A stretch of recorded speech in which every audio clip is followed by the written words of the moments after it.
समस्तजनकल्याणे निरतं करुणामयं नमामि चिन्मयं देवं सद्गुरुं ब्रह्मविद्वरम्।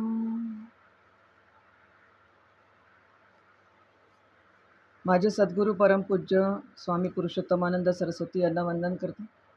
डॉक्टर काका देशमुख, आचार्य सुनील काका, सौ शैलाताई आणि रोज अत्यंत चांगल्या पद्धतीने पठण करणाऱ्या नीलाताई यांना सगळ्यांना वंदन करते आणि आपणा सर्वांना वंदन करून आजच्या आपल्या चिंतनाला आपण प्रारंभ करूया।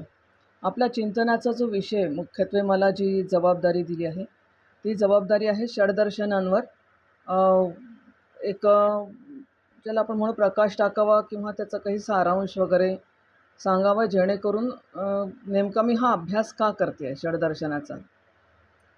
तर हे खूप महत्त्वाचं आहे। आपण सध्या मांडुक्य उपनिषद घेतो आहे, अत्यंत सुंदर चांगल्या पद्धतीने जे सुरू आहे त्याच्यामध्ये काही कारिकांचं असं काही आलं आहे का की जेणेकरून आपल्याला ह्या सगळ्या षडदर्शनांचा अभ्यास करावा लागतो आहे। तर हा आहेच हा प्रश्न महत्त्वाचा। म्हणून आपण पहिल्यांदा थोडासा विचार करू की दर्शन म्हणजे काय, मग षडदर्शन म्हणजे काय। कारण षडदर्शन तत्त्वज्ञानाच्या स्वरूपात आपल्याला माहिती आहे, पण त्याला दर्शन का म्हणतात। तर दर्शन याचा अर्थ की प्रत्यक्ष जेव्हा सत्य काय आहे हे पाहण्याची दृष्टी येते, म्हणजे अधिष्ठानाकडे जेव्हा दृष्टी जाते किंवा अधिष्ठान हेच आपल्या याचं दृष्टीचं साधन बनतं, साध्य बनतं जे आहे। जिथेही यत्र यत्र मनोजय, जिथे जिथे मी पाहिल तिथे फक्त मला अधिष्ठानाचंच जर दर्शन होत असेल तर त्याची जी मीमांसा करतं किंवा त्याच्याबद्दल जे विवेचन करतं त्याला दर्शनशास्त्र असं म्हणतात, ज्याला आपण तत्त्वज्ञान असं म्हणतो। आता ह्या भारतीय तत्त्वज्ञानामध्ये आपल्याला माहीत आहे की अत्यंत वेद प्रणित, वेदाधिष्ठित असलेलं हे जे तत्त्वज्ञान आहे, तर वेदांचे सुद्धा 3 भाग आहेत, सगळं माहीत आपल्याला। कर्मकांड आहे, कर्म, उपासना आणि ज्ञान। पैकी 80% कर्म आहे, 16% उपासना आणि 4% ज्ञान। आणि ज्ञानात्मक जो भाग आहे तो वेदांत नाम उपनिषद प्रमाण, म्हणजे मग त्यातला जो वेदांताचा म्हणजे अंतिम वेदांचा जो अंतिम भाग येतो जो ज्ञानात्मक आहे, या ज्ञानाचा जो भाग आहे त्याच्यातली जी उपनिषद आहे त्याचा आपण अभ्यास करतो। आणि त्याचा अभ्यास करत असताना ह्या तत्त्वज्ञानाचे, भारतीय तत्त्वज्ञानाचे 2 मुख्य भाग आहेत। एक आहे की वेदांवर विश्वास ठेवणारा पण नास्तिक, वेदांवर विश्वास ठेवतात आणि ही जी सगळी दर्शन आहेत, पण नास्तिक का बरं आहे की म्हणजे प्रकृती आणि पुरुष याच्यामध्ये द्वैत आहे, पूर्ण तत्त्वज्ञानामध्ये द्वैत प्रकार येतो, म्हणून मग त्याला आपण थोडंसं नास्तिकतेकडे पण नेतो। परंतु ही सगळी वेदांवर विश्वास ठेवणारे अशी ही तत्त्वज्ञान आहे। म्हणून आणि ही जी दृष्टिकोन आहे ते 6 दृष्टिकोन दिलेले आहेत, म्हणून आपण त्याला षडदर्शन असं म्हणतो। आता ह्या षडदर्शनमध्ये नेमकं काय असतं, तर म्हणे याच्यामध्ये तत्त्वविचार असतो। आता तत्त्वविचार असतो म्हणजे काय असतं, तत्त्वविचार असतं तर तत् आणि त्व। तत् म्हणजे ते सर्व आणि त्व म्हणजे भाव। आता तत्व आलं, तत् आलं, तर मग इदम पण आलं। म्हणून इदम आणि तत् ह्या दोन्ही दृष्टींचा जो विचार असतो, या दोन्ही दृष्टिकोनांचा जो विचार असतो, जे जे इदम आहे त्या त्या इदमचं अधिष्ठान तत् आहे। एवढं पक्क डोक्यात बसलं की तत्वविचार काय आहे लक्षात येऊन जातं। इदम म्हणजे हे सर्व जे माझ्या ज्ञानेंद्रियांना, कर्मेंद्रियांना ज्याची प्रचिती येते ते सगळं इदम। अगदी एक खूप जास्त टर्मिनॉलॉजीत नाही जात मी, एक व्यावहारिक अर्थ त्याच्यामध्ये सांगते किंवा व्यावहारिक आशय सांगते। म्हणून जे जे इदम आहे त्या त्या इदमच्या अधिष्ठान हे तत् आहे। पण इथे तत्वविचार एकच म्हटलेला, मग कसं, तर म्हणे ठीक आहे ना, आपण मन म्हटलं म्हणजे अंतःकरण चतुष्टय आलं ना, तसं तत्व म्हटलं की दोन्ही विचार आले, इदमचा पण आला आणि तत्चा पण आला। आणि त्व म्हणजे भाव, ते त्व म्हणजे भाव, तत् आणि त्व असं। मग आता याच्यामध्ये नेमकं काय काय असतं, तर लक्षात घ्या की ह्या संपूर्ण विश्वाबद्दलचं त्याची निर्मिती कशी झाली, ह्या विश्वाचं याच्या मागचं सत्य काय आहे, ठीक आहे। आणि हे जगत म्हणजे काय आहे, जीव कशाला म्हणतात, ह्या सगळ्यांची निर्मिती झाली कशी, ही पंचमहाभूतं म्हणजे काय आहे, सगळे हे ब्रह्मांड, अनंत कोटी ब्रह्मांड म्हणतात म्हणजे काय आहे.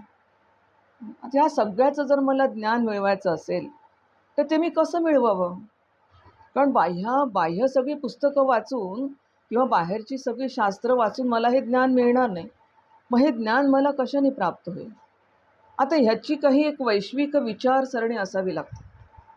आपण खूप 17 ठिकाणचा विचार केला तर 17 ठिकाणी खड्डे खणल्यानंतर जसं पाणी लागणार नाही, तसं 17 तत्त्वज्ञानांचा अभ्यास केला तर नेमकं मला माझ्या गंतव्यापर्यंत मला नाही जाता येणार. मग मला तर ज्ञान प्राप्त करायचं आहे. मग ते ते कसं करावं मी? कोणत्या तत्त्वज्ञानाच्या आधाराने करावं? अनेक प्रश्न असतात बरं का. हा परमात्मा कोण आहे? हा आत्मा कोण आहे? आत्मा परमात्म्याचा काही संबंध आहे का? जीवात्मा परमात्म्याचा काही संबंध आहे का? समजलं का? शरीर आणि आत्मा याचा काही संबंध आहे का? हे सगळं चाललंय कोणाच्या सत्तेवर? माझा देहही कोणाच्या तरी सत्तेवर चालला आहे. हे देहादी जगत जे आहे तेही कोणाच्या तरी सत्तेवर चाललेलं आहे. हे काय आहे सगळं? तर हा जो सगळा विचार आहे, ह्या प्रश्नांचा सगळा अभ्यास जेव्हा आपण करतो तेव्हा त्याला म्हणतात तत्त्वविचार. याच्यात सगळं आलं, जगत पण आलं आणि या जगताचं जे अधिष्ठान आहे ते पण आलं. अधिष्ठान आलं, अध्यास आलं, अध्यारोप आलं, सगळं आलं याच्यामध्ये तत्त्वविचारामध्ये बरं का. आता मला हा जो मला याच्यामध्ये कशाचा विचार करायचा आहे, तर म्हणे जीव प्रामुख्याने, म्हणजे मी कशासाठी सांगते की येथील तर अनेक, मी काल 56 पेजेसची एक PPT पाठवलं आहे. तर पुष्कळ विचार, पण त्यातले मला सिलेक्टेड डोक्यात घ्यावे लागतील याच्यासाठी की मला तो माझ्या उपनिषदांच्या दृष्टीने एक ॲप्रोच तयार करायचा आहे माझा, की विशिष्ट एक श्लोक वाचला की माझ्या चटकन लक्षात आलं पाहिजे की अरे याच्यामध्ये काहीतरी वेदांताच्या वेगळा विचार आहे. मग तो विचार काय आहे, हा एक ॲप्रोच आपल्याला मिळाला पाहिजे. म्हणून काही गोष्टी महत्त्वाच्या, त्याच्यामध्ये महत्त्वाच्या संकल्पना ज्या आहेत त्या म्हणजे एक जीवाची संकल्पना. आता खूप पुन्हा टर्मिनॉलॉजीत आपण हे नाही जाऊ नये, पण जीवाची संकल्पना अगदी व्यावहारिक भाषेत जर आपण केलं तर या देहामध्ये अडकलेला जो चेतन घटक आहे त्याला जीव म्हणायचं. जगत म्हणजे काय? जे आपल्या भोवती आहे सगळं ते जगत. खूप जगाच्या परिभाषेत सध्या नाही जाऊ आपण. काय, कारण सगळ्यांना टर्मिनॉलॉजी, परमार्थ विज्ञानाचे अभ्यासक आहात आपण, मांडुक्य उपनिषदाचा अभ्यास करतो आहे, त्याच्यामुळे या सगळ्या टर्मिनॉलॉजी तुम्हाला माहीत आहे. फक्त एक ॲप्रोच आपला त्याच्यामध्ये निर्माण झाला पाहिजे. मग आत्मा शुद्ध आणि जे परमचैतन्याचे त्याला आत्मा म्हणतात. देहातला देही म्हणजे तसा आत्मा. परमात्मा काय, तर ह्या सगळ्या सृष्टीच्या अधिष्ठान जे आहे ते परमात्मा. समजलं का? 7व्या अध्यायामध्ये याचं वर्णन फार सुंदर केलं आहे. परा आणि अपरा प्रकृतीच्या दृष्टीने जेव्हा त्याचं वर्णन येईल तेव्हा तुमचं झालेलंही आहे तो. तर ह्या सगळ्या सृष्टीमध्ये जे चैतन्य निर्माण, किंबहुना या सृष्टीचं जे अधिष्ठान आहे तोच परमात्मा, ज्याला आपण अंतिम सत्य असं म्हणतो. तेच अंतिम सत्य मायेशी निगडीत झालं की त्याला आपण ईश्वर म्हणतो. झालं. ह्या संकल्पना अत्यंत महत्त्वाच्या अशा संकल्पना याच्यासाठी आहे की पुढच्या ज्याही काही कारिका म्हणा किंवा काही आपण अभ्यास करणार त्याचा मुख्य गाभा हाच असणार आहे. समजलं का? म्हणून ह्या जास्ती महत्त्वाच्या संकल्पना मला त्याच्यामध्ये वाटतात. आता याच्यामध्ये 6 दर्शनं आपण बघितले. पहिलं बघितलं सांख्य दर्शन, जे की महर्षी कपिलांचं आहे आणि असं जुनं सर्वात प्राचीन दर्शन आहे सगळं, ज्याच्यामध्ये सृष्टीचे तत्त्व सांगितली आहे आणि प्रकृती आणि पुरुष हे ह्या 2 तत्वांवरच कसं हे सगळं जगत आधारित आहे हा मुख्य मुद्दा त्याच्यात सांगितला. दुसरं आहे योगदर्शन, जे महर्षी पातंजलीने सांगितलं आणि हे महर्षी पातंजलीने जे योगदर्शन सांगितलं त्याचा मुख्य उद्देश हा होता की सगळं म्हणजे mind is essence of all things, मन एव मनुष्याणं कारणं बंध मोक्षयो, याच्यासाठी पातंजलींनी मनाच्या विचारांवर कसं नियंत्रण मिळवावं याचं संपूर्ण तत्त्वज्ञान आपल्या या अष्टांग योगाच्या माध्यमातून सांगितलं आहे. आणि मोक्ष आणि आत्मसाक्षात्कारासाठीच हा अष्टांग योगाचा मार्ग आहे. कारण तुम्हाला माहीत आहे यम नियम है ना, ध्यान धारणा आसन प्राणायाम समाधी सगळं माहीत आहे तुम्हाला. अष्टांग योग माहीत आहे, शेवटचा समाधी आहे. परंतु ही समाधीसुद्धा लक्षात घ्या सविकल्प आहे. समजलं का? त्याच्यामुळे अष्टांग योग जो आहे हा सुद्धा द्वैती. तिसरं आहे न्यायदर्शन, जे आहे महर्षी गौतमांचं. समजलं का? आता हे न्यायदर्शन कसं आहे, तर्कशास्त्र म्हटलं जातं, तर्कांवर आधारित आहे. समजलं का? तर्कशास्त्र आणि ज्ञानमीमांसा ज्याला आपण म्हणतो. तर न्यायशास्त्राने ज्ञान प्राप्त करण्याचे 4 प्रमाण सांगितले. प्रत्यक्ष, अनुमान, उपमान आणि शब्द ही 4 प्रकारची ज्याला आपण म्हणू की ज्ञान मिळवण्याचे प्रमाण आहेत. चौथा आहे वैशेषिक, जे महर्षी कणादांनी मांडलेलं आहे. त्यांनी सांगितलं की सगळ्या ज्या जगातल्या वस्तू आहे सगळ्या त्या कशापासून बनल्या, अतिसूक्ष्म असा जो अणू आहे त्याच्यापासून बनली. पण लक्षात घ्या, त्या अणूला सुद्धा प्रकाशित करणारं जे तत्त्व आहे ते त्यांनी दुर्लक्षित केलेलं आहे बरं का. हा भाग पाहिल्याबरोबर मग आता आपल्या लक्षात येतो. समजलं? मग संपूर्ण सृष्टीचं 7 पदार्थ आहेत असं ते म्हणतात. घेऊ आपण पुढे. सध्या त्याची आवश्यकता नाही आपल्याला. आवश्यकता फक्त याच तत्त्वाची आहे की या जगातली प्रत्येक वस्तू अतिसूक्ष्म अणू, ज्याला ॲटॉम म्हणतो, त्याच्यापासून बनलेली आहे. मग आता वस्तू जर ॲटॉमपासून बनू शकते वैश्विक, तर त्या ॲटॉमपासून या विश्वाला नाश करणारी पण वस्तू बनू शकते. म्हणून तुम्हाला माहीत आहे ॲटॉम बॉम्बचा पण उदय झाला. हीच त्याच्या मागची एक सिद्धांत आहे, लक्षात घ्या. आणि हा सिद्धांत म्हणजे हे सगळे तत्त्वज्ञान जेव्हा विवेकानंद जगदीशचंद्र बसूंना सांगत असत, आता ते सगळे शास्त्रज्ञच शेवटी ते म्हणायचे अणूपासून हे बनलं तर याच्यापासून विश्व काही होऊ शकतं. एनिवे तो आपला मुद्दा नाही. आता त्याच्यानंतर 5वं येतं पूर्वमीमांसा, जे की महर्षी जैमिनींनी मांडलं आहे बरं का. आणि या पूर्वमीमांसाला आता याच्यात एक अपूर्व बाब आहे म्हणून बरं का. त्याला पूर्वमीमांसा का म्हणतात, वैशेषिक दर्शनाला वैशेषिकच का म्हणतात, त्याच्यामध्ये काहीतरी वैशिष्ट्य आहे, तेही सांगणार. मग आता हे जे पूर्वमीमांसा आहे याच्यामध्ये सगळा कर्मात्मक भाग आहे. वेदांचं प्रामाण्य मानलं आहे, परंतु सगळा कर्ममीमांसा आहे की वेदांना जे वेदप्रणीत जे यज्ञ आहे त्याचं अनुष्ठान करणं, किंवा उपनिषदांवर उपनिषदांवर आधारित आहे बरं का. पण आता हे वेदोक्त यज्ञ आणि अनुष्ठान विहित कर्मानी किंवा विहित कर्माला प्राधान्य, थोडक्यात काय कर्माधिष्ठित अशा प्रकारचं हे पूर्वमीमांसा दर्शन, याच्यामध्ये उपनिषदांचा भाग येत नाही.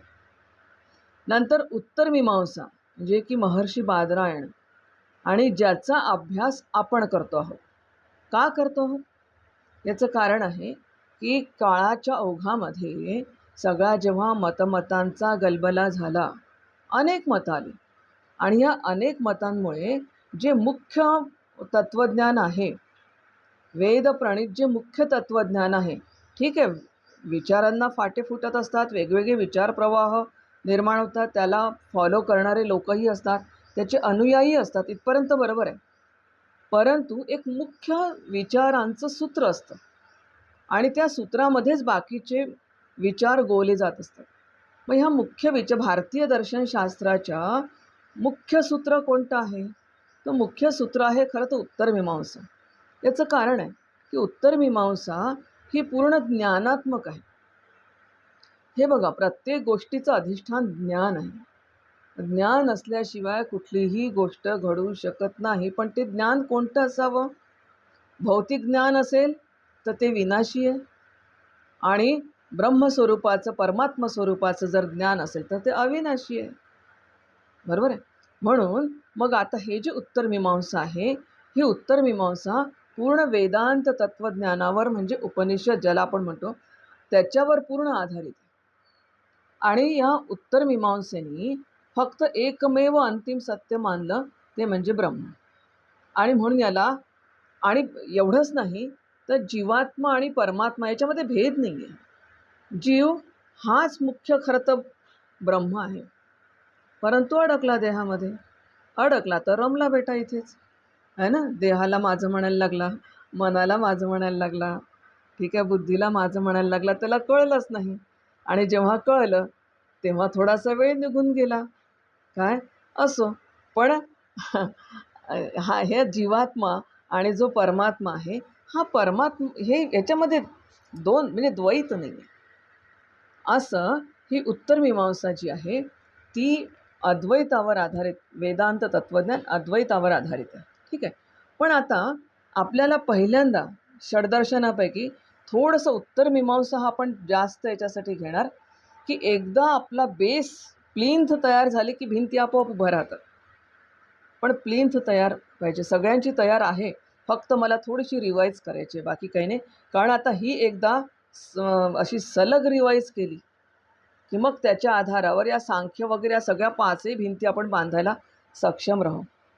किंबहुना ते आपल्याला थोडंसं आणखीन सोपं जाणार बरं का. आता ह्या उत्तर मीमांसा काय आहे तर म्हणजे हा अद्वैत तत्व विचार आहे. काय याचं मुख्य तत्व काय आहे? मुख्य तत्व आहे ब्रह्म हेच एकमेव अद्वितीय आहे, त्याच्याशिवाय दुसरं काहीही नाही. तेच महाकारण आहे, तेच सगळ्यांचं कारण आहे, त्याला कोणी कारण नाही.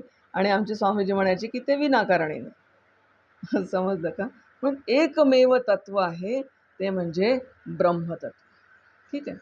आता त्याच्यामध्ये माऊलींनी विवर्तवाद म्हणजे आता वेगवेगळे आहेत, जसं परिणामवाद असेल, नंतर आणखीन कारणवाद, जे काय असेल, कार्यकारणवाद असेल, काय. परंतु माऊलींनी काय सांगितलं की हे जे जगत आहे, आचार्यांनी पण ते सांगितलं की हे जे जगत आहे तर म्हणजे हे काही सत्य असल्यासारखं वाटतं, पण ते सत्यही नाही आणि ते असत्यही नाही. सत असत विलक्षण अनिर्वचनीय टर्मिनॉलॉजी. ठीक आहे. आता जगताचा विचार मी सांगितल्याने 4-5 मुद्दे महत्त्वाचे आहेत. तेवढे जरी लक्षात आपण ठेवले तरी बाकीचं मग थोडा अभ्यास केला तरी चालतो. मग जग हे सत्य आहे, जग हे सत्य नाही, कारण ते ब्रह्मावर झालेला तो भास आहे. समजलं? दोरी आहे, दोरीला साप समजलं. वेदांत शास्त्राचं फार आवडीचं उदाहरण आहे. हा जो सापाचा आभास झाला हा अज्ञानामुळे झाला. आता हे अज्ञान बाजूला झालं तर दोरी तिथे आहेच. समजलं का? म्हणून हा जो सगळा ज्ञानमार्ग आहे ना, हा ज्ञानमार्ग कसा आहे? हा ज्ञानमार्ग सांगतो की ह्याचंच ज्ञान तुला मिळवायचं. कशाचं? की तूच ब्रह्म आहे. जीव हेच ब्रह्म आहे. जीवो ब्रह्म इव ना परः. जीव इव म्हणजे हेच. इव हा शब्द फार महत्त्वाचा. जीव इव, जीव ब्रह्म इव ना परा, दुसरं काही नाही आहे. मग आता मी जर ब्रह्म आहे तर मला माझा परिचय झाला पाहिजे. लहानपणी माझं नाव ठेवलं, तेच नाव आयुष्यभर सुरू आहे की नाही? त्या नावाला प्रगट करण्यासाठी, त्या नावाची कीर्ती वाढवण्यासाठी आयुष्यभर मी प्रयत्न केला. समजलं का? पण आता सर्वात शेवटी लक्षात आलं की ज्याच्यासाठी आपण प्रयत्न केला ते काहीच कामाचं नाही. जे कामाचं आहे त्याच्याकडे आपण बघितलंच नाही. म्हणून काय आहे की माझा जर मूळ परिचय ब्रह्म आहे असं जर मला आचार्यांनी सांगितलं तर ते शोधलं पाहिजे आता. अच्छा, शोधलं पाहिजे म्हणजे बाहेर का? नाही, नित्यप्राप्तच आहे. आता तेच मी आहे असं जेव्हा मला कळालं तेव्हा हाच माझ्या अंतिम मोक्षाचा मार्ग आहे, हेही मला उत्तर मीमांसेने सांगितलं. म्हणून आता या सगळ्या उत्तर मीमांसेची मुख्य जर वैशिष्ट्य आपण किंवा काही थोडक्यात सांगते की प्रस्थानत्रय तुम्हाला माहिती आहे, उपनिषद, ब्रह्मगीता वगैरे. मग कर्मकांडापेक्षा ज्ञानमार्गाला जास्त महत्त्व आहे. आणि सर्वात महत्त्वाचा भाग म्हणजे मायेचा सिद्धांत स्वीकारलेला. मायेचा सिद्धांत स्वीकारल्यामुळे सोपं कसं झालं, जी माया सगळं हे जगत आभासयुक्त असणारं जगत याच्यामध्ये अडकवते, त्याच मायेला अलगद बाजूला केलं तर ती ब्रह्माशी सुद्धा गाठ घालून देते माझी. म्हणून त्या मायेचा स्वीकार हा अत्यंत महत्त्वाचा आहे बरं का.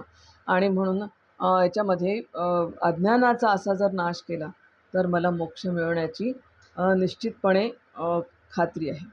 आता परमात्म तत्व काय आहे तर म्हणे सच्चित आनंद. ते सद्रूप आहे, चिद्रूप आहे, आनंदरूप आहे, ते निर्गुण आहे, निराकार आहे, सर्वव्यापक आहे, सर्व शक्तिमान आहे आणि सगळ्यांच्या अतीत आहे. वेळ, काळ, देह, अवस्था सगळ्यांच्या अतीत, अमर्याद, मर्यादांच्या पलीकडे. म्हणजे अमर्याद सुद्धा असं म्हणता येणार नाही त्याला, कारण की ते सुद्धा सापेक्ष झालं. एक तुम्हाला आणखीन सांगू का, काही काही गोष्टी पक्क्या सापेक्षतेच्या पलीकडे, म्हणून कुठल्या सापेक्षच्या टर्मिनॉलॉजीमध्ये ते नाही बसणार.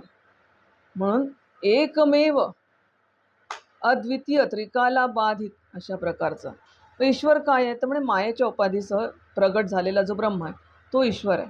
त्याचं काय कार्य आहे? तो सृष्टीचा निर्माता आहे, पालन करताय, संहार करताय, सर्वज्ञ आहे, सर्व शक्तिमान आहे आणि सर्वात महत्त्वाचं की तो माझ्या कर्माची फळं मला देतो.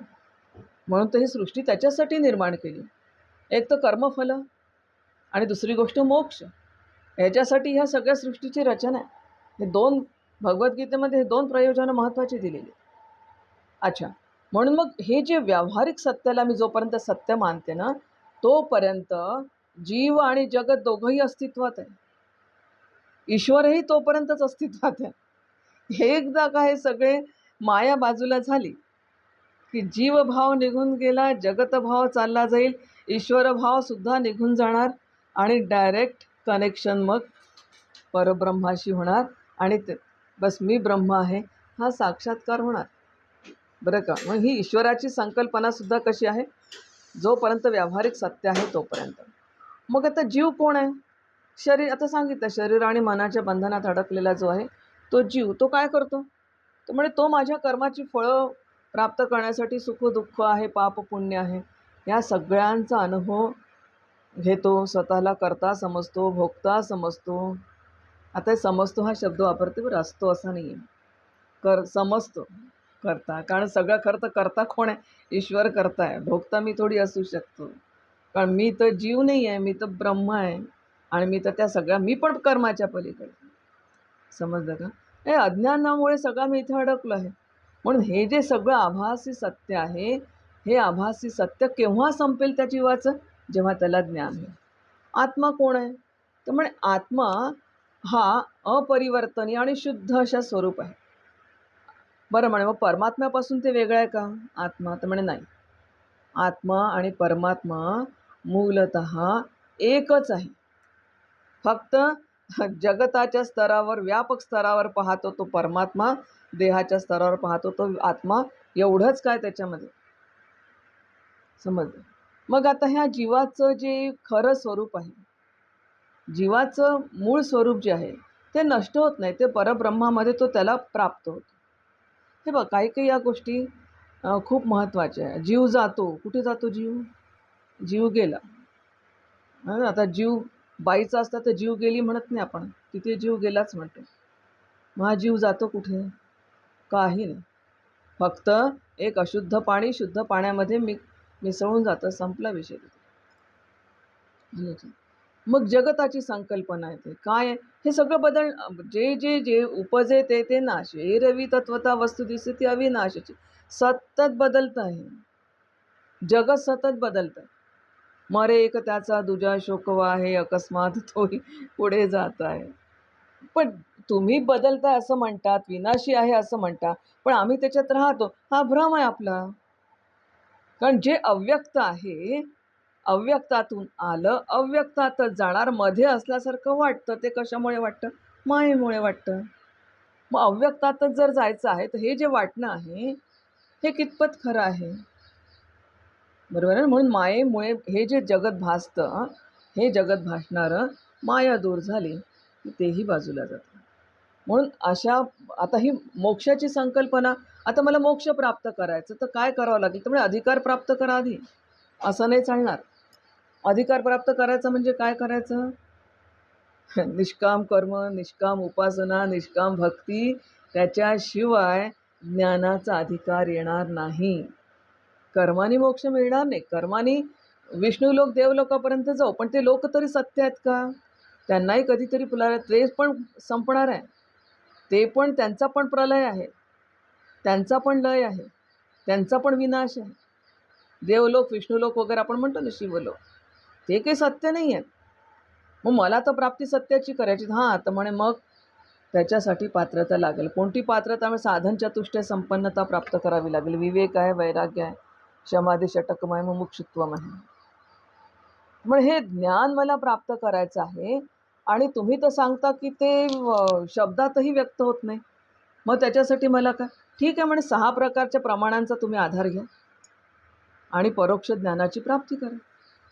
परोक्ष कळल्याशिवाय अपरोक्षत्वाकडे जाता येणार नाही. 6 प्रमाणं तुम्हाला माहिती आहेत. अच्छा, तर म्हणे मोक्ष मिळाला याचे की प्रकार असतात का? म्हणे हो, जीवनमुक्ती आहे, विदेहमुक्ती आहे. बरोबर आहे. कर्माचे काही प्रकार, कारण कर्मानुसारच सगळं होणार आहे. तर म्हणे हो, संचित कर्म आहे, प्रारब्ध कर्म आहे, क्रियामाण कर्म आहे. ही सगळी एकदा सिस्टीम समजावून घेतली ना, तर मग हा भाग एकदम सोपा होऊन जातो. डॉक्टर काका नेहमी म्हणतात, काय? Know the system, use the system, take the result, forget the system. म्हणून ह्या आता मी कधी कधी झोपतोय, मला कधी कधी स्वप्नही पडतात. आजच सकाळी मला स्वप्नात मोक्ष झाला असं कळलं. मला स्वप्न पडलं, मला मोक्ष मिळाला आणि मी चालली आहे मस्त ब्रह्मलोकामध्ये आणि आता तिथे मी विलीन होऊन गेली. आता मी दिसतच नाही आहे. खूप घाबरून गेली, खूप घाबरून गेली, जागी झाली तर अरे मी तर आहे. तर मग आता ते काय होतं? त्या स्वप्नातली मी खरी की आता जागी झालेली मी खरी? तर म्हणे ठीक आहे, या 3ही अवस्थांमध्ये चैतन्य आहे आणि त्याचाच आपण अभ्यास करतोय मांडुक्य उपनिषदामध्ये. बरोबर आहे. आता मांडुक्य उपनिषदाच्या दुसरी गोष्ट, उत्तर मीमांसेनी 3 प्रकारची सत्य पण मानली. प्रातिभासिक सत्य, व्यावहारिक सत्य, पारमार्थिक सत्य. पंचकोशाचा सिद्धांत आहे. ह्या पंचकोशांना पार करून मला माझ्या स्वतःच्या स्वरूपाला प्राप्त करायचं. अन्नमय प्राण माहीत आहे तुम्हाला. महावाक्य पण माहीत आहे. 4 महावाक्य. अध्यास आणि अपवाद. अध्यास म्हणजे काय? भ्रम निर्माण होतो आणि अपवाद म्हणजे काय? तो दूर करणं. शरीराला आत्मा समजणं हा झाला भ्रम आणि हे अज्ञान दूर करणं तो झाला अपवाद. ईश्वर हा सगळ्या निर्मितीचं कारण असेल तर कोणतं कारण आहे? तुम्ही निमित्त उपादान, कारणांचे पण प्रकार दिले. ठीक आहे. आता हा झाला सगळा उत्तरमीमांसा. यालाच आपण वेदांत तत्त्वज्ञान असं पण म्हणतो. परंतु काळाच्या ओघामध्ये थोडासा मतमतांचा गलबला झाल्यामुळे पुन्हा आचार्यांनी ह्या सगळ्या गोष्टींची पुनर्स्थापना समाजामध्ये केली. ज्या काळामध्ये मल्टीमीडिया नव्हता, ज्या काळामध्ये सोशल मीडिया नव्हता, त्या काळामध्ये काय देशाटन त्यांनी केलं असेल आपण कल्पना करू शकतो. झालं का लक्षात? आणि म्हणून हे जे सगळं तत्त्वज्ञान त्यांनी इथे आपल्यासमोर ठेवलं, वेदांत तत्त्वज्ञान आपल्या हातामध्ये दिलं. जसा करतली आवळा असतो ना, तसं हे तत्त्वज्ञान आणि तसं ब्रह्मस्वरूप आणि आत्मस्वरूप त्यांनी आपल्या हातामध्ये दिलं. आणि हे पण आहे की नुसतं ज्ञान प्राप्त करून चालणार नाही, त्याच्यासोबत ईश्वराची भक्ती पण लागेल. म्हणून खूप सारे स्तोत्र पण लिहिले. त्याचासुद्धा आपण दक्षिणामूर्तीचा वगैरे आपण अभ्यास केलेला. खूप चांगला आपला या सगळ्या समूहाचा अभ्यास झालेला आहे. अच्छा, मग आता याच्यामध्ये काही साधन प्रणाली आहे का? ज्ञानाची साधना कशी करायची? तर म्हणे आहे. चित्तशुद्धी करा, जी निष्काम कर्माने होईल. त्याचं फळ काय? मन आणि बुद्धी पवित्र आणि एकाग्र होतं. मग काय करायचं? एकदा चित्तशुद्धी झाली, निष्काम कर्म, निष्काम उपासना, निष्काम भक्ती झाली, एकदा ईश्वराची कृपा झाली की सद्गुरू जीवनामध्ये येतील. सद्गुरू जीवनात आले ना की समजावं ईश्वराची कृपा झाली माझ्यावर. आणि ती केव्हा होते? ईश्वराच्या आज्ञेत राहिलं. मग आता गुरूंची कृपा प्राप्त करायची तर काय करावं लागेल? तर म्हणजे श्रवण, मनन, निधिध्यासन, जे गुरूंनी सांगितलेल्या गुरूंकडूनच उपनिषदांचं ज्ञान प्राप्त करायचं, ऐकलेल्या ज्ञानावर विचार करायचा आणि जाणलेल्या सत्यावर अखंडपणे ध्यान करायचं. आणि नुसतंच ध्यान नाही करायचं, त्याची निष्ठा प्राप्त करायची. म्हणून मी नेहमी सांगते की आत्मज्ञान प्राप्त होणं आणि आत्मनिष्ठेत असणं, स्थिर असणं, या 2 गोष्टी भिन्न आहेत. समजलं का? तर ती निष्ठा प्राप्त करणं आणि त्याच्यानंतरच मग आपल्याला निर्विकल्प समाधी, तो फार दूरचा टप्पा आहे, परंतु जीवनमुक्ती प्राप्त होईल, नैष्कर्म्य प्राप्त होईल. ठीक आहे. आता हे झाली सगळी साधन प्रणाली. मग आता मला कारिकांचा जो अभ्यास करायचा आहे तो का करायचा आहे?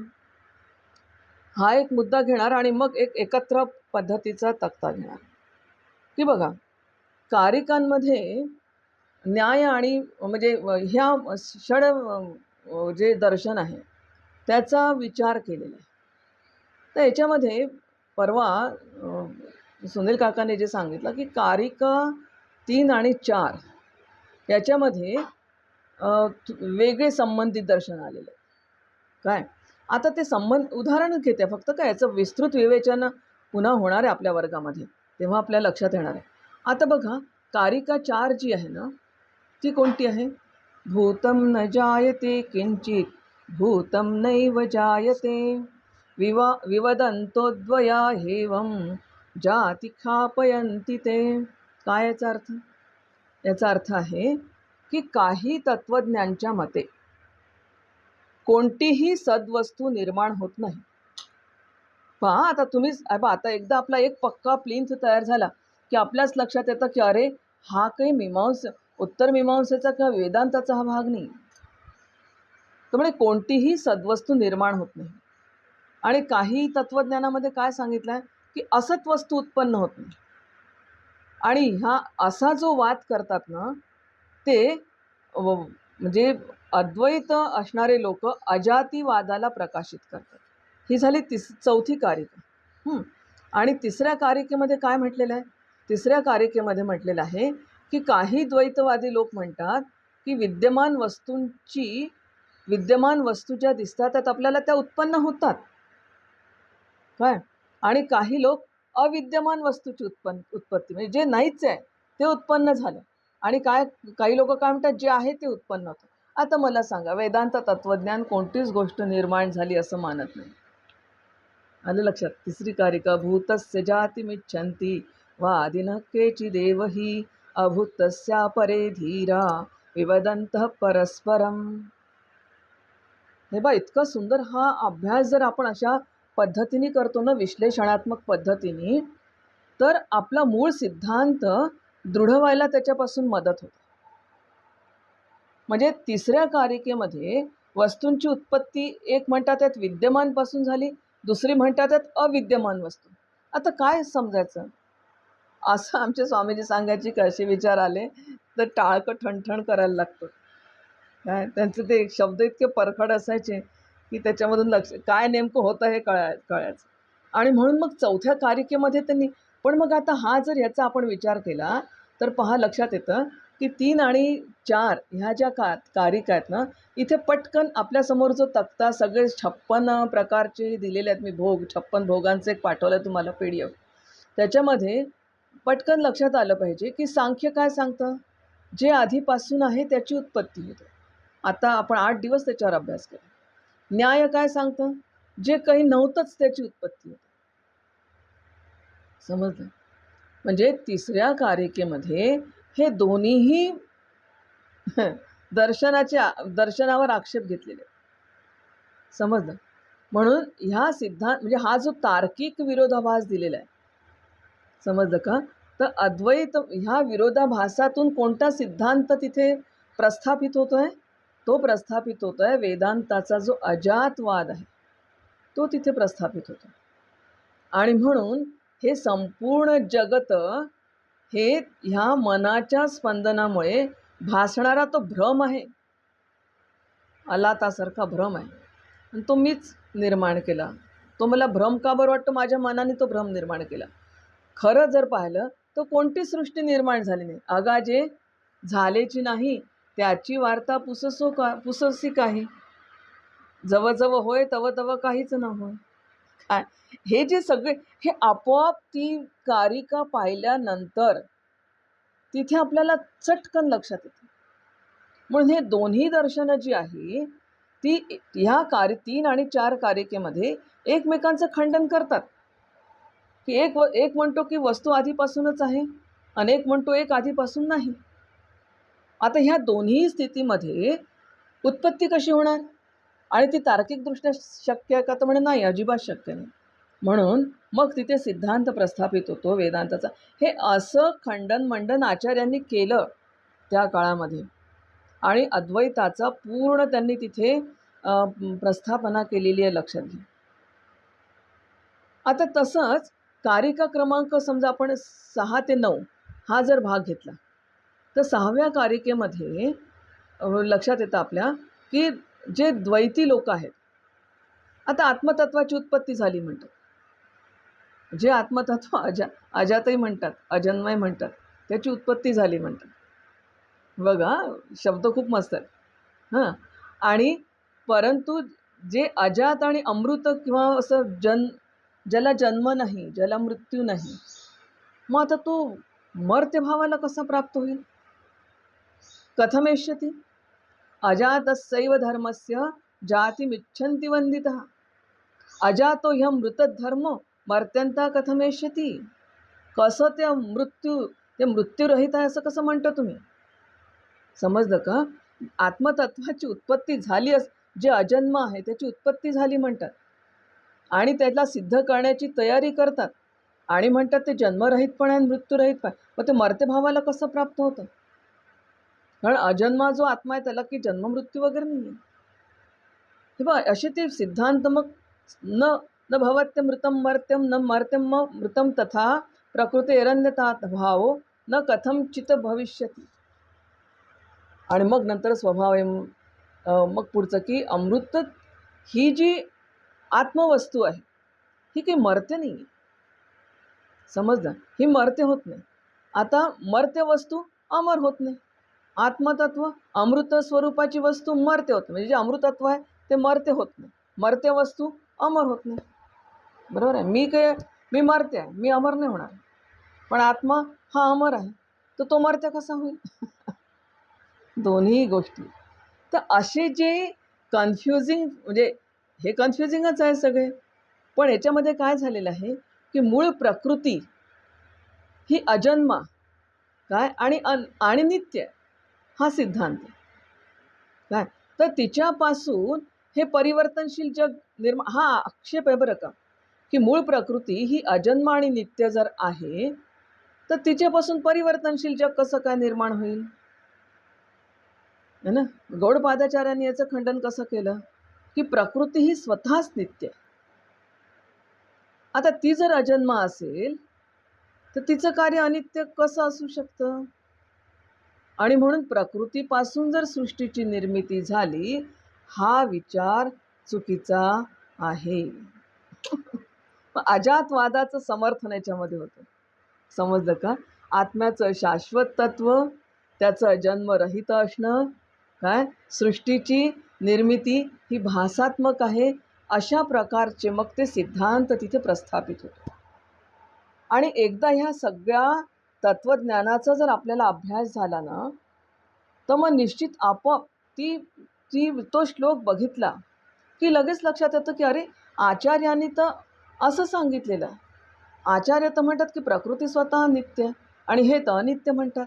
आचार्याने सांगितलं की आत्मतत्व अजन्म आहे, हे तर जन्माला आलेलं म्हणतात.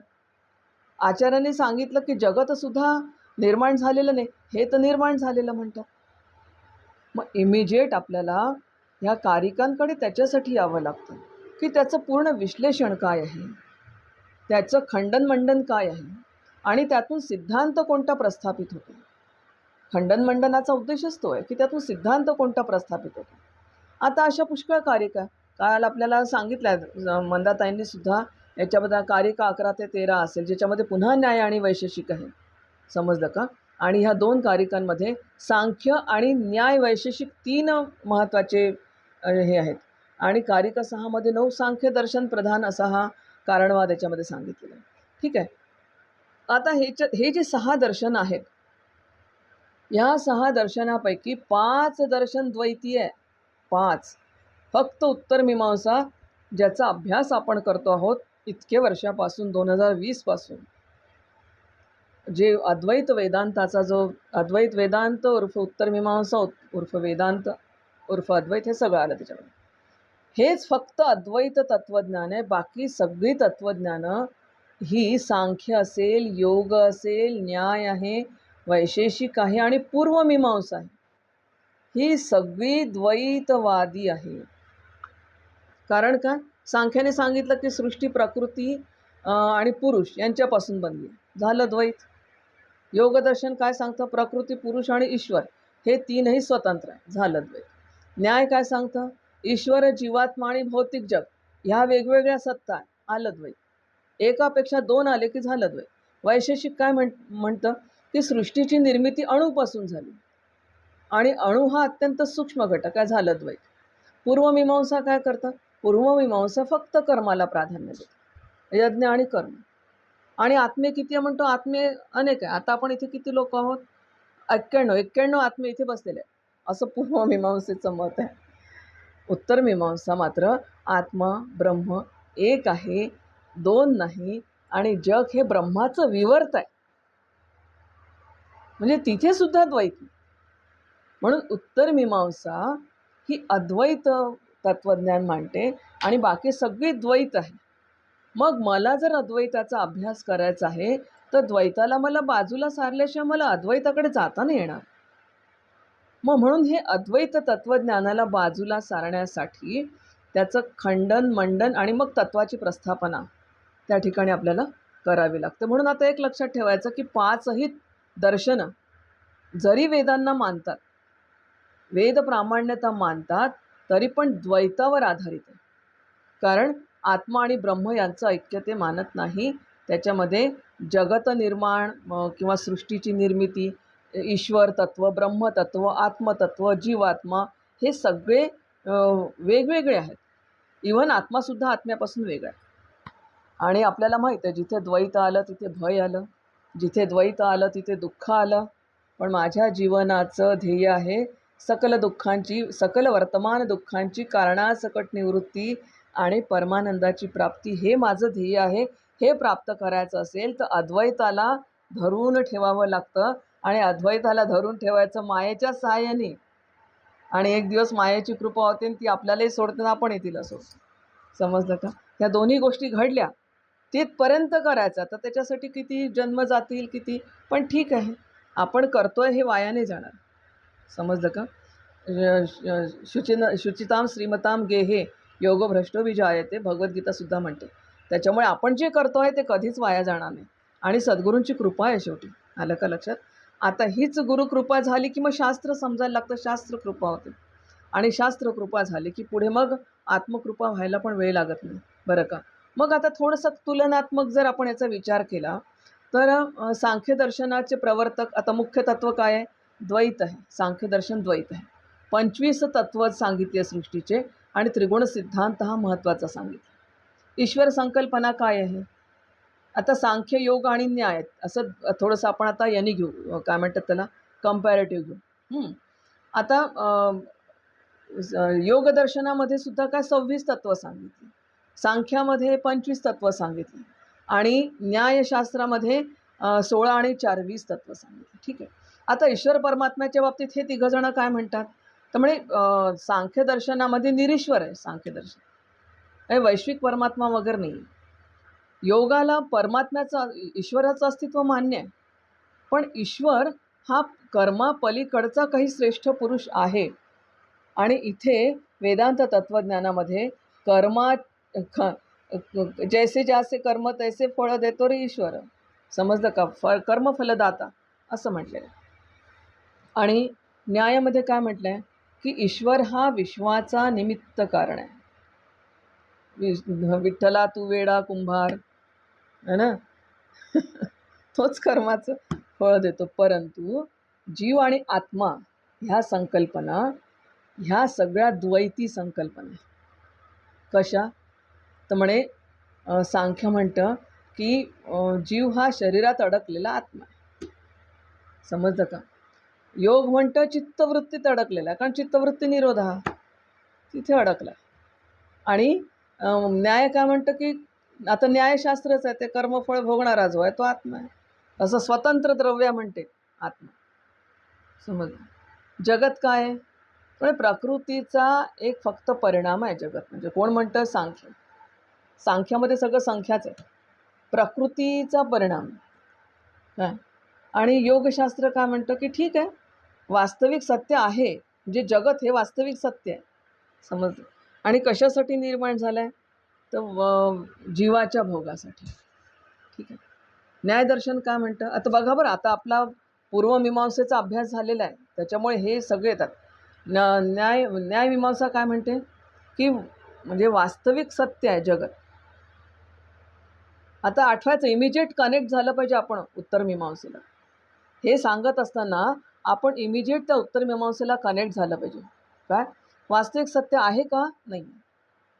पुन्हा वास्तविक सत्य आहे का? नाही. तीनही सिद्धांत सांगतात की जगत हे वास्तविक सत्य आहे. सो नाही. इमिजिएट त्या म्हणून उत्तर मीमांसा आधी घेतली, कारण त्याच्याशी आपल्याला कनेक्ट व्हावं लागेल. काय मग आता पूर्वमीमांसा काय सांगतं की कर्मकांड आहे, वेद प्रामाण्य सगळं आहे. आता ईश्वर आणि परमात्मा म्हणजे कोणत्याही स्वतंत्र सृष्टीकर्त्याची आवश्यकता मानलेली नाही. पण पुन्हा उत्तर मीमांसेत काय म्हटलेलं आहे की ईश्वर माया साभासिक चैतन्य म्हणून आपण त्याच्याकडे बघतो. यज्ञाचं मंत्र हे श्रेष्ठ, मंत्रांना श्रेष्ठता दिलेली आहे. आणि उत्तर मीमांसेमध्ये महावाक्यांना श्रेष्ठता दिलेली आहे. कारण महावाक्य हे अनुभवाचं प्रांत आणि अनुभव नुसतं अनुभव नाही तर अनुभवाच्या अतीत होण्याचं. आले लक्षात? म्हणून आता बघा द्वैत आणि अद्वैतामध्ये काय फरक असतो. इथे यज्ञाचे जे मंत्र आहे ते मंत्रांच्या ठिकाणी श्रेष्ठ आहे, ते पुन्हा पुन्हा पुन्हा म्हणावे लागते. आणि पूर्वमीमांसेची अपूर्वता कशात आहे तुम्हाला सांगू. याला पूर्वमीमांसा का म्हणतात याचं एक छान मला रिझन वाचण्यात आलं की ह्याला अपूर्वता याच्यामध्ये अशी आहे की यज्ञ केल्यानंतर त्याचं इमिजिएट फळ नाही मिळत.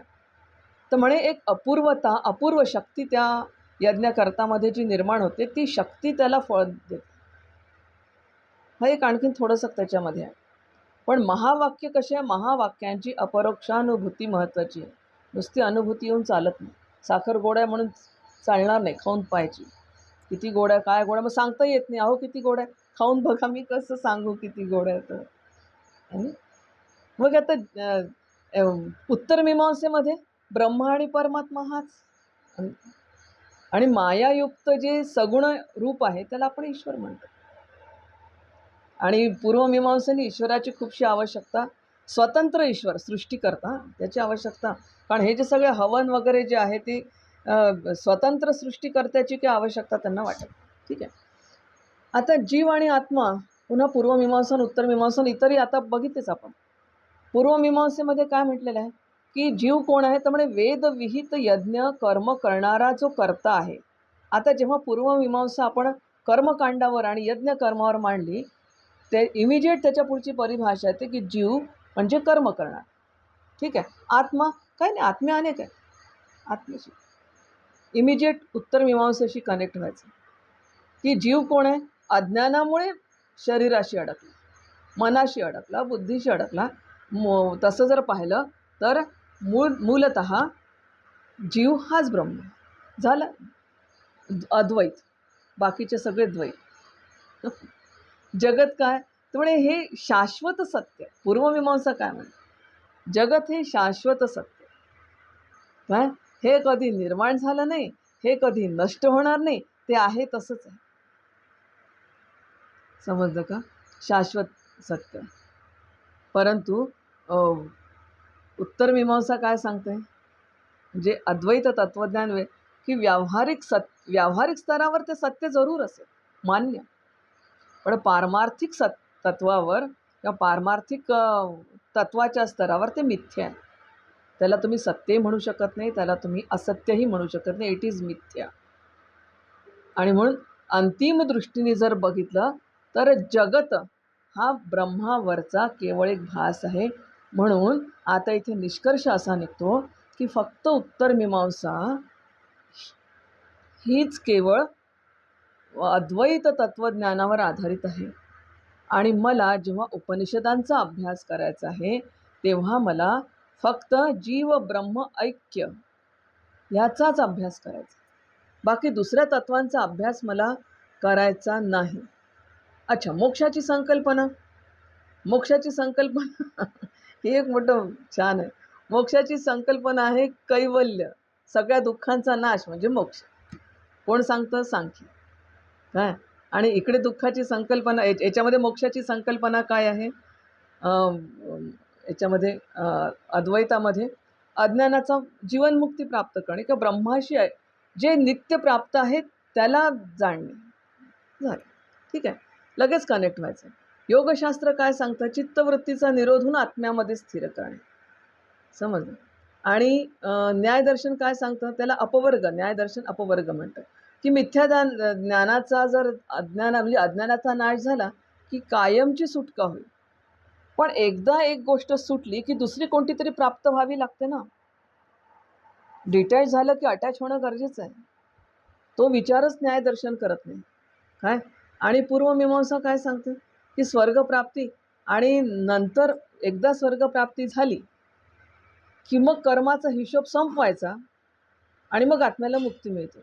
अरे पण जिथे कर्माचा हिशोब संपवायचा आहे ते संपलं तर काय करू मी? कुठे जाऊ? तर म्हणे हां, हा तर विचार बरोबर आहे. म्हणून काय करायचं? असं ब्रह्मपद प्राप्त करायचं, की आता जे सगळ्यांचं कारण आहे, जे महाकारण आहे, जे सगळी विनाकारण नाही, ते मी आहे. ही अनुभूती घ्यायची. म्हणून ह्या सगळ्या 5ही तत्त्वज्ञानाच्या मोक्षाच्या संकल्पनासुद्धा द्वैतावर आधारित. आलं लक्षात? म्हणून ह्याच्या मग साधना प्रणाली पण आहे. आता त्या एवढ्या नाही सांगत बसत मी, कारण आपला वेळ पण संपतो आहे. म्हणून आणि त्याची एवढी गरज पण नाही आहे. साधना प्रणालीची गरज पण नाही आहे. आणि म्हणून आता अशी जी सगळी दर्शन विचार आहेत, हा सगळा दर्शन विचार आता हे तर मी तुम्हाला खूप शॉर्टमध्ये सांगितलं, एक जिस्ट सांगितलं. पण याचं फार विशेषत्वाने सुनील काकांनी याआधी 6 ते 7 याच्यामधून आपल्याला सांगितलेलं आहे. पण आता त्याचं एक अभ्यासाच्या दृष्टिकोनातून म्हणा किंवा एक उत्सुकता असते आपली, म्हणून त्या दृष्टीने आपण हा सगळा विचार या ठिकाणी केला.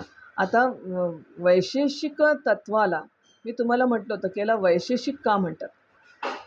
विशेष नावाचं स्वतंत्र पदार्थ मानलेला आहे. हे जे सगळे 7 गुण, 7 द्रव्य, असे 7 पदार्थ ते विशेष आहेत म्हणतात. त्याला वैशेषिक म्हणतात.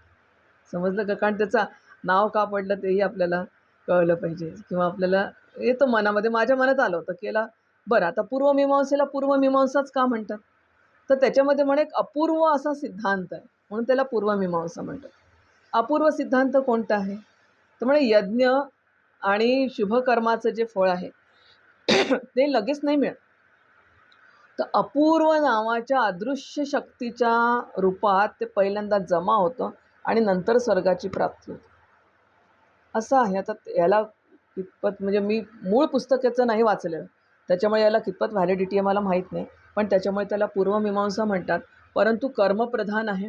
मनुष्य हा कर्मप्रधान असतो आणि कर्मप्रधान जोपर्यंत कर्म हे निष्कामतेने होत नाही, तोपर्यंत वेदांतशास्त्राचा किंवा आत्मज्ञानाचा अधिकार प्राप्त होत नाही. आणि यज्ञकर्म करताना कर्मातला यज्ञभाव हा पण विकसित झाला पाहिजे, याच्यासाठी म्हणून पूर्वमीमांसा असावी. परंतु तसं काही मला त्याच्यात तेही काही आढळलेलं नाही. म्हणून असे जे 6 दर्शन आहेत, ही 6 दर्शन या ठिकाणी तुम्हाला 56 प्रकारचे काही समान गोष्टी पण याच्यामध्ये आहे, की कशा समान गोष्टी आहे, की मोक्ष किंवा मुक्ती हेच जीवनाचं अंतिम ध्येय आहे. नंतर दुसरं समान तत्व याच्यामध्ये काय, 6 दर्शनांचे समान तत्व काय आहे, की संसार हा दुःखमयच आहे. ही तर आपणही मानतो. पण प्रपंचाचं मी नेहमी सांगत असते, प्रपंचाचा गुणधर्मच आनंद नाही आहे. त्याच्यामध्ये आपण म्हणतो, की हां, कसे आहात? एकदम आनंदी आहोत आम्ही. कशाचा आला आनंदी?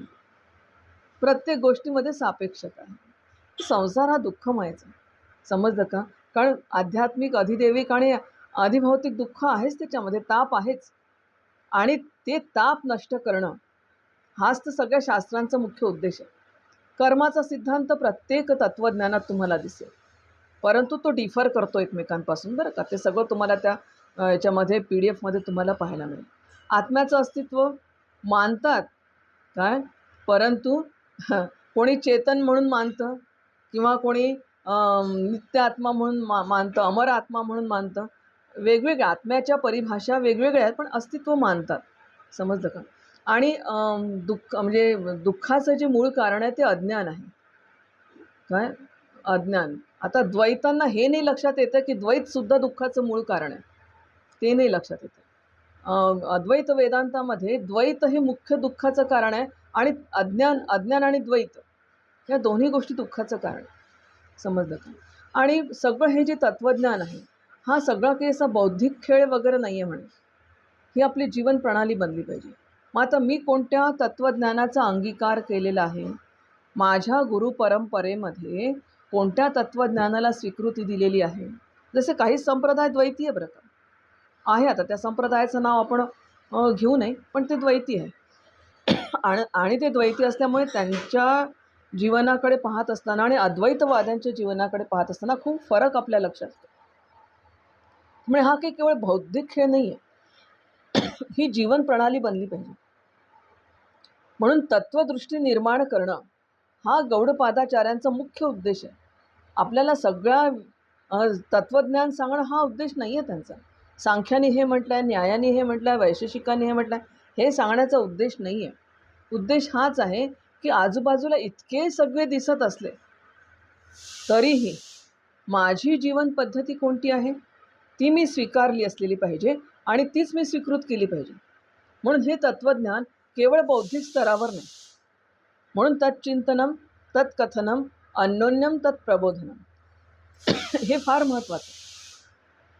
म्हणून माझा जो जेवढं काही माझं आयुष्य आता जेवढं राहिलेलं असेल, जेवढं झालेलं आहे, जेवढं आहे तेवढं माझा सगळा माझा प्रत्येक श्वास हा फक्त त्याला जाणण्याकरता असावा बस.